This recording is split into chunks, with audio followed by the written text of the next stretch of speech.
The world knows New York as a city that never sleeps. But that theory quickly departs the mind when you visit Cairo. The city is Egypt's capital and one of the largest cities in Africa. In this bustling city set on the Nile is where a lot of landmark moments in civilization took place. It's dinner time in Cairo, and we found ourselves in the heart of Cairo on a busy street at one of the most famous restaurants in Cairo, El Prince. El Prince is an outdoor, live cooking, vibrant, magnetic cuisine experience that you definitely must try out if you're ever in Cairo. For now, let's get into all this food we've just ordered and see if its big reputation actually lives up.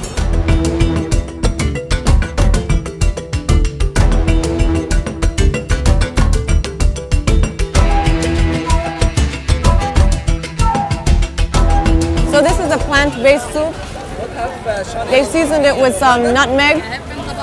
This place is known to have some of the best liver here in Cairo. So this is a spicy one. If you love spicy, that's me right there. So I'll just try a little bit just to see how spicy this is.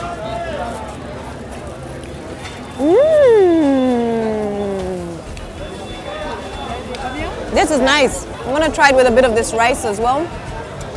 Oh, it's quite spicy.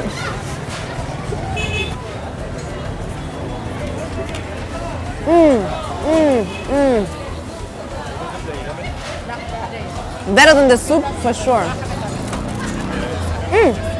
A bit spicy. This is the minced beef that they said. It's seasoned and flavored really well.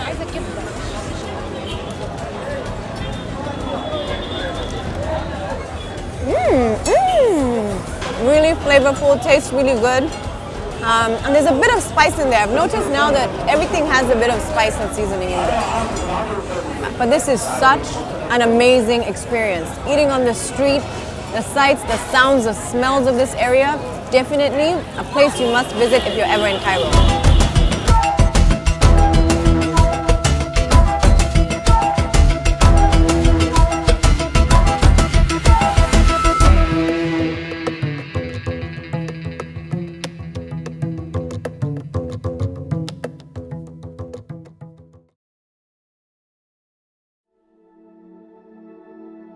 The Great Pyramids of Giza, the only one out of the 7 ancient wonders of the world still existing. Originally built as royal tombs for 3 different kings, a father, his son, and grandson.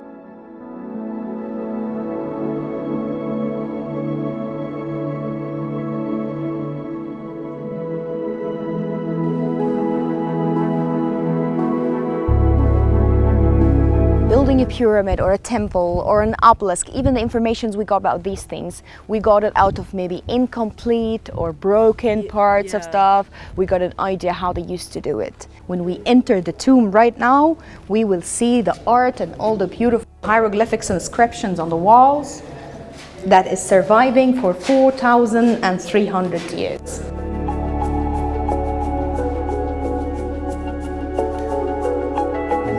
A very important thing about the art of ancient Egypt. It's always 2D, correct?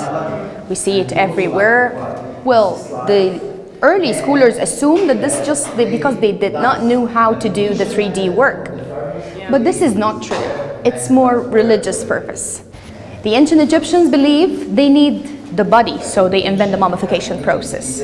They also believe they need the names. That's why you see the cartouches with the names all over everywhere on the tombs and temples of them to remind their souls of their names. They thought also they would need their shadows, the shadow of their life. And your shadow and mine is actually 2D. So this was the shadow of their life. So they were doing the 2D work on the wall on purpose. So when we are watching all the imitation, all the mirror of that life in ancient Egypt, we just pause for a while and think the ancient Egyptians were thinking their heaven is some place very similar to Egypt, but for eternity. So the Iaro's heaven means everything, describing almost Egypt, but for eternity. That explains how happy they used to be in their environment, how relaxed with the River Nile. What the River Nile has given to the ancient Egyptians is their civilization, because it gave them water, fertility, a lot of fields around. So time, it means time to think of other things, not thinking of their food, thinking of the stars, thinking of other planets, thinking of their mythology, thinking of religion, thinking of explaining everything.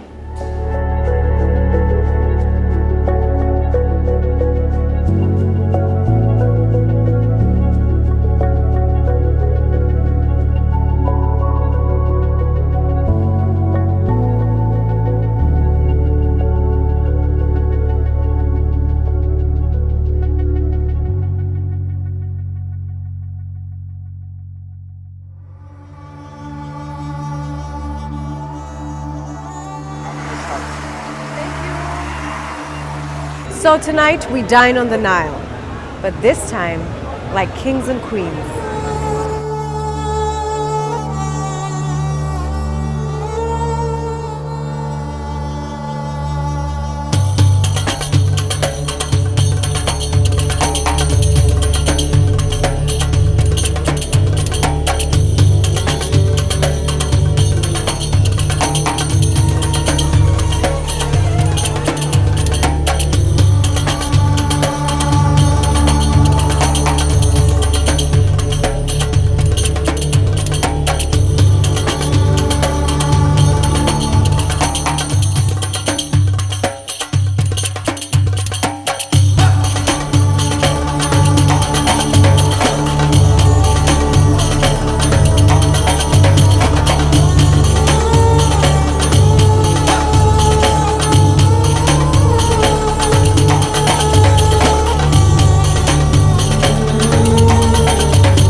Whilst Islam is the predominant faith in Egypt, it still accommodates diverse beliefs and religion.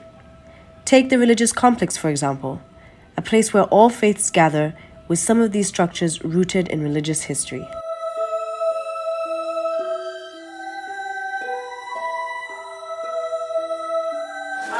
The story started when Virgin Mary became pregnant in Jesus in Bethlehem in Palestine. People persecuted her. People wanted to kill her because she is pregnant without a husband. So when she gave birth for the people, all the city and the village of Bethlehem, they would like to kill her and kill the baby. So there is a guy, his name is Juicy, he advised them to escape to Egypt. So they start their trip from Bethlehem in Palestine, leading to Egypt, and every one of those red dots, it was a place they was hiding inside. They take 2 years in Egypt hiding from the people who would like to kill them and persecute them. And when they finish their trip, they take a boat from in the Nile River and they go back again to Bethlehem in Palestine. We are going to visit one of the places they was hiding in Egypt. So in this place, it is called the Cave Church. So we are going to visit the cave where Jesus and Virgin Mary was hiding, and there is well of water in the underground. There was hiding inside it. Okay, let's go.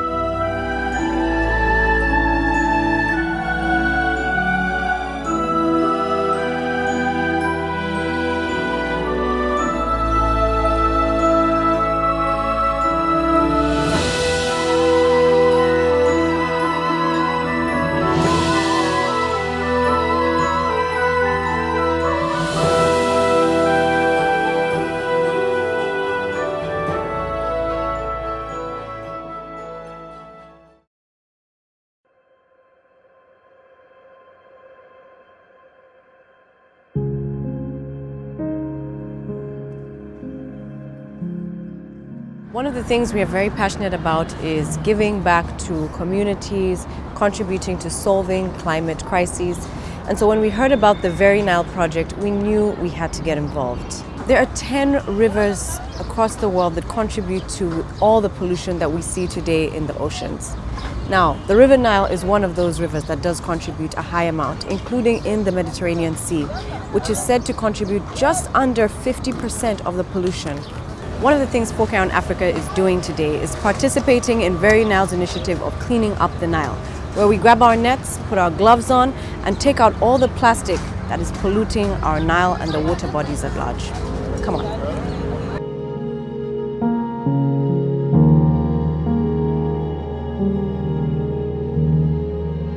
Very Nice is an initiative that started 3 years and a half now. The idea came when I was living in Aswan for like 3 months in my life. So I was drinking and swimming there directly in the Nile. It's super clean there. So I got inspired to come back to Cairo and Giza and like the city, and to start this initiative with some of my friends to clean the Nile. And the first event was on 2019. And I only posted something on Facebook, hey, who wants to clean the Nile? And I got like 300 replies, wow. yeah. Okay. And one of the embassies actually replied, and he told me that, okay, I want to fund this project, I like it. And it's all because of Facebook. So we started, and now we're here, and 3 years after, we're here on Kursai Island working with 60 fishermen, with 25 women on a daily basis to clean the River Nile from all of the plastic waste and all of the waste inside of it. It's very important to raise awareness in Egypt and other countries which is on the Nile Basin about the importance of the Nile and about the importance of not throwing our trash in the Nile. Finally wrapped up cleaning the Nile with Very Nile. Thank you so much for putting us on to such a fantastic initiative that they're doing. Very interesting to learn that at one point fishermen were collecting more plastic on the Nile than even fish.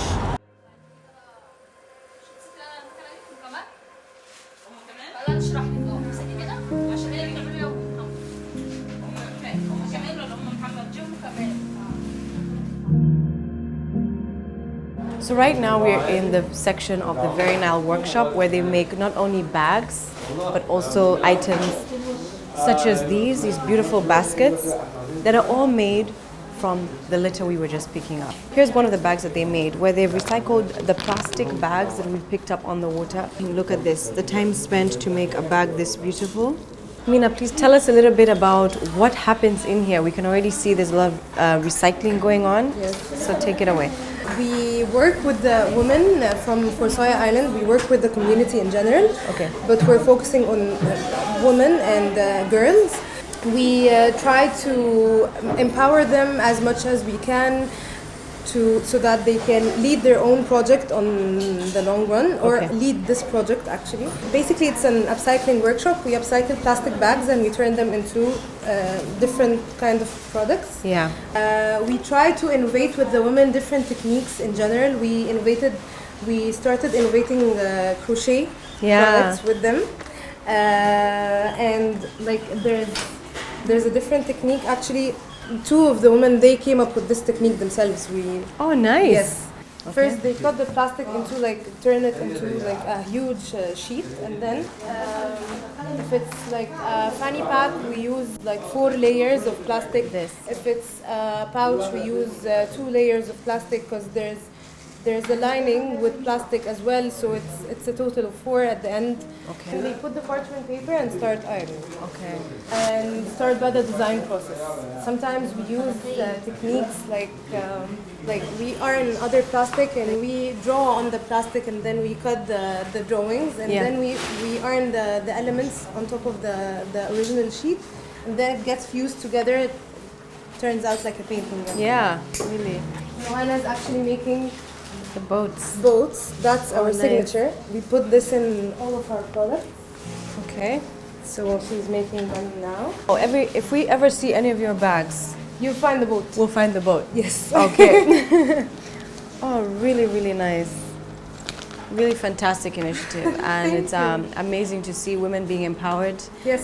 being creative. And they're coming actually up. being empowered beyond work. They're Yes. being empowered as human beings. They're being empowered with their husbands. They're being empowered as at home. Yeah.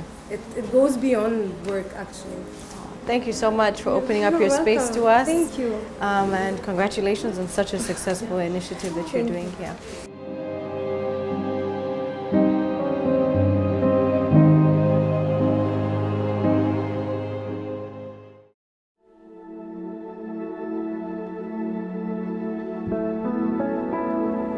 We researched another impactful organization in Egypt that we knew we most definitely had to visit. Button Up is a social initiative that seeks to positively enhance the lives of women and youth in Cairo's most impoverished areas. We met Salah, one of the co-founders.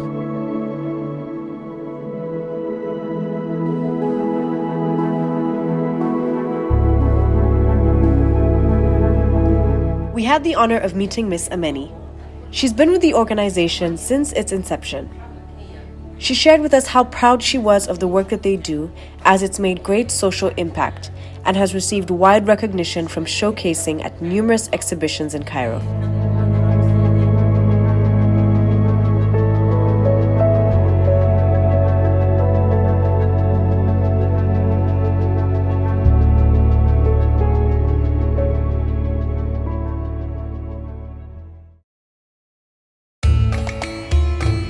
An early rise led us to Gad, a chain of restaurants known to serve traditional Egyptian breakfast. We tried fool, a meal consisting of fava beans paste mixed in some spices and served in bread.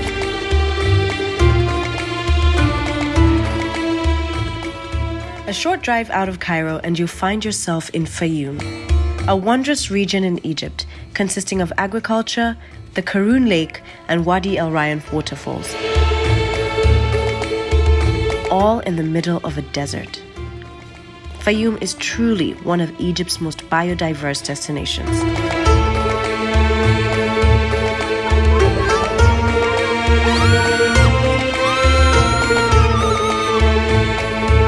I did it, guys. We have to do it again.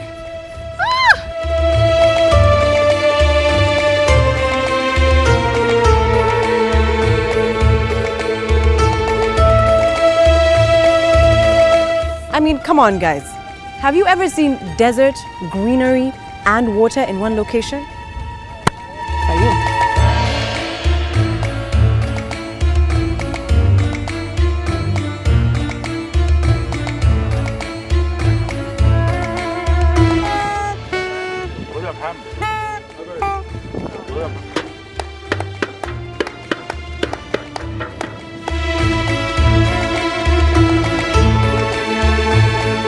This is the Tunis village, famously known worldwide for its ceramic pottery and decorative art.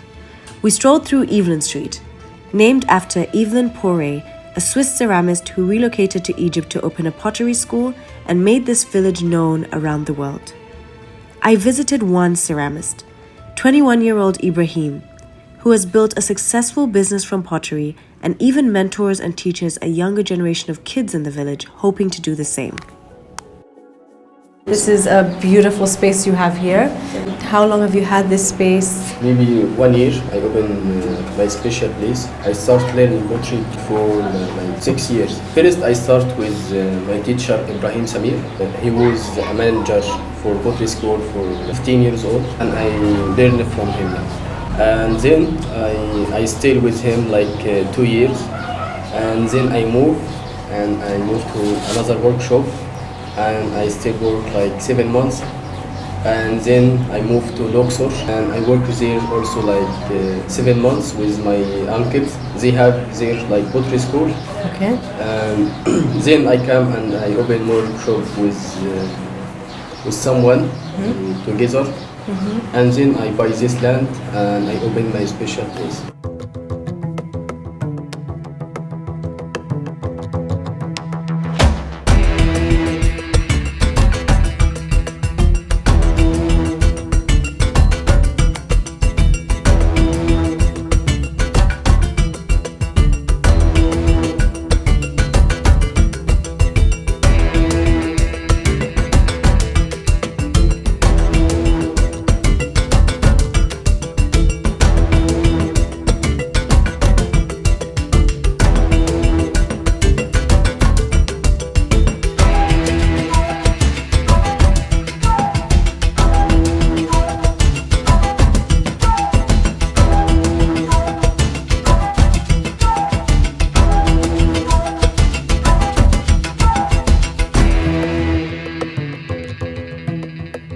So we toured Fayoum, had an amazing experience, got to see all the different landscapes, a range of it, and now it's time to experience the food of Fayoum.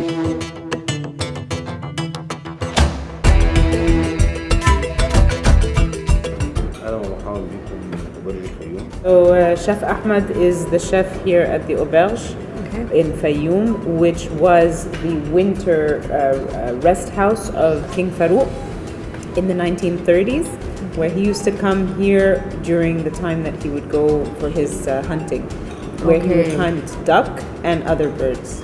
These three dishes represent what is available here in Fayoum, which is not only the fish from the lake, including Wadi Rayyan and Lake Arun, but also things like duck, and this is pigeon.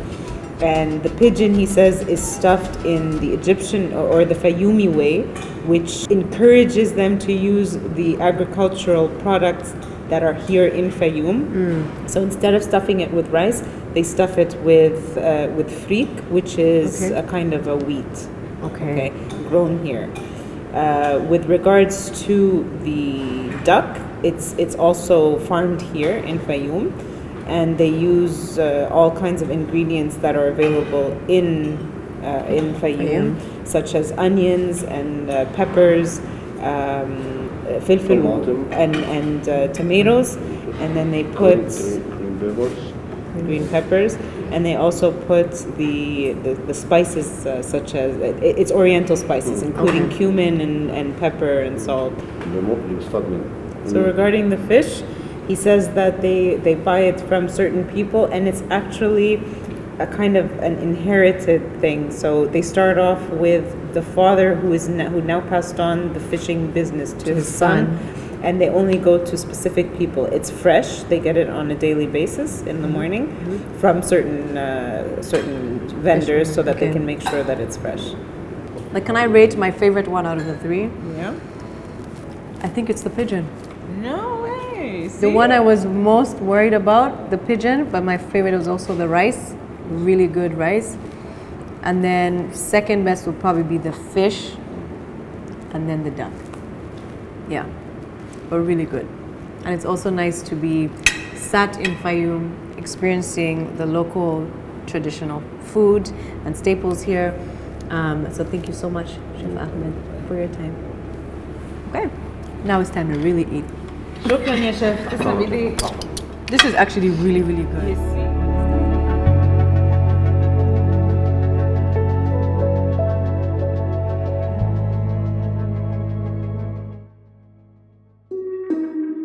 Alexandria, the port city that lies on the Mediterranean Sea, but also known as a place where the Nile meets its mouth.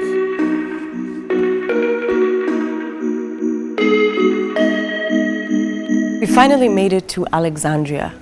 Now, with a country so rich in history, you're probably wondering where all that information is stored. Today, our first stop is the Alexandria Library, recently renovated, new, as you can see, but also it's designed and aspires to be the world's window into Egypt, but also Egypt's window into the world. I learned that one of the reasons for the design of this structure is because majority of the light into this library is from natural daylight. So you will see some gaps throughout the ceiling, but they've angled them in a way so that direct sunlight does not affect any of the books.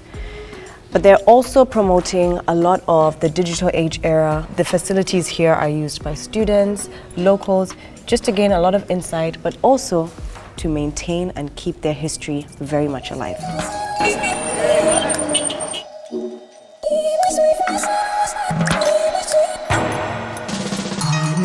We are at Fort Alexandria, a place that was built by Sultan Qaitbay. And the history of this fort is it was built as a protectorate to ensure that the Ottoman Empire did not invade Alexandria and capture it. To date, it is a tourist attraction where you can pay a small fee to come in and just be a part of, one, the scenic view of Alexandria, but to also appreciate the beautiful grand architecture of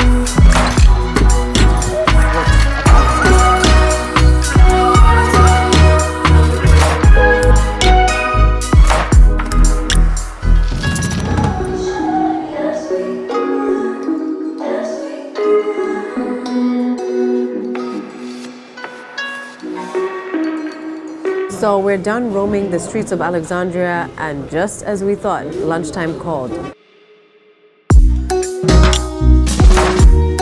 We popped into Abu Nura, a popular seafront restaurant with the proper sea-to-table experience and some of the most delectable seafood dishes.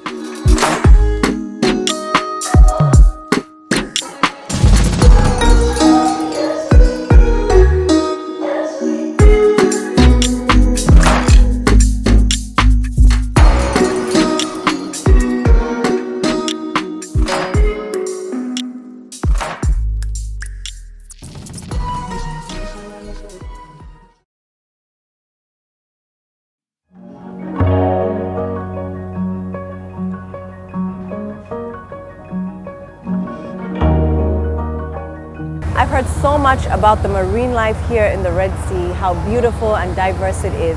Today I'm so excited. We're taking a yacht out. We're going to go do some deep sea diving, some snorkeling. I'm kind of nervous because it's my first time doing some of these activities, but I'm so excited.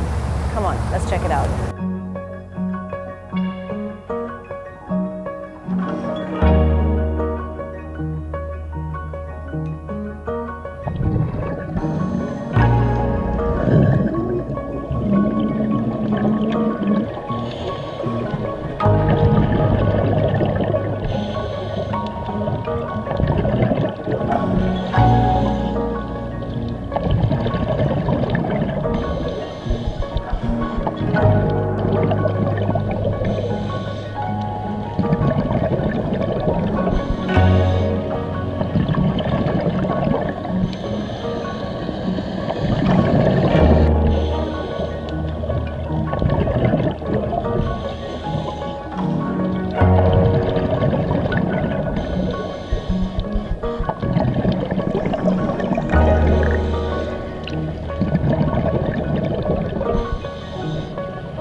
Our trip to Egypt showcased just one out of 54 unique nations on the African continent.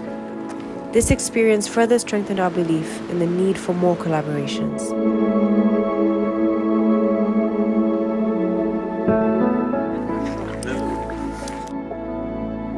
From these, we'll be better suited to combat our shared social and economic issues, as well as tell the story of our home from our vantage point and not that of others. One thing about food is that it tells a story. Whether it's the history it carries with it or the recipes that have been passed down generations and borders, you're guaranteed to be enriched in knowledge and appetite.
African country. It's all one, like one country, you know that.